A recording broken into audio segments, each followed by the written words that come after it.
তখন আমাদের যারা ছিল তারা যখন কথা বলতে পারে নাই, পরিবার কথা বলতে পারে নাই, শাপলা চত্বরে যারা আসছিলেন তারা কথা বলতে পারে নাই, হেফাজতে ইসলামের কেউ কথা বলতে পারে নাই।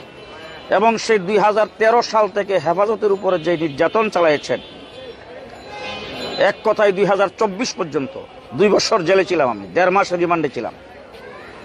অত্যাচার নিপীড়ন করেছেন, এমনকি আল্লামা আহমদ শফি রহমতুল্লাহ আলাইকে ব্ল্যাকমেইল করে এদেশের কিছু নামদারি আলিম উলামায়ে কেরামের দ্বারা সেই সরোয়ার্দী উদ্যানে একটা নাটক সাজাইছিলেন।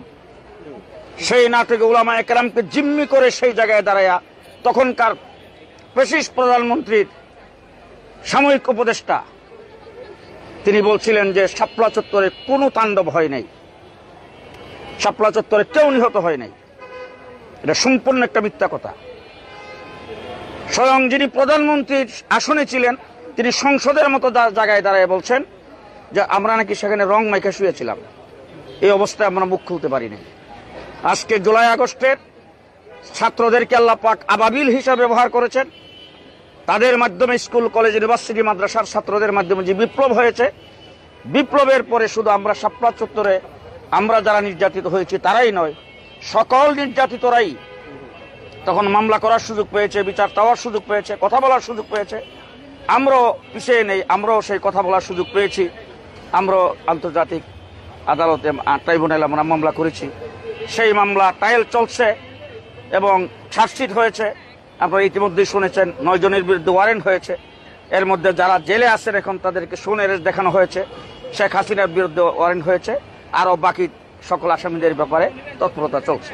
আমি মনে করি 2013 সালের পরে আন্তর্জাতিক মিডিয়া যেইভাবে এই সংবাদটাকে প্রকাশ করেছে এবং এই জুলাই আগস্টের বিপ্লবের পরে বিভিন্ন দিক থেকে যারা ওই সময়ে বড় বড় অফিসার ছিলেন তাদের পক্ষ থেকে, আপনাদের সাংবাদিকদের পক্ষ থেকে, যারা ওই সময় মুখ খুলতে পারেন নাই, এখন যারা মুখ খুলতে পারতেছে, তাদের পক্ষ থেকে যে সমস্ত ভাষ্য আসতেছে, আমরা যেটা ইউটিউবে দেখি, গুগলে দেখি, মিডিয়ার মাধ্যমে আমরা যেটা দেখতেছি, এরপরে এত সাক্ষ্য প্রমাণের প্রয়োজন আছে বলে আমি মনে হয় না। সেইগুলিকে সাক্ষ্য প্রমাণ হিসেবে ব্যবহার করতে পারে।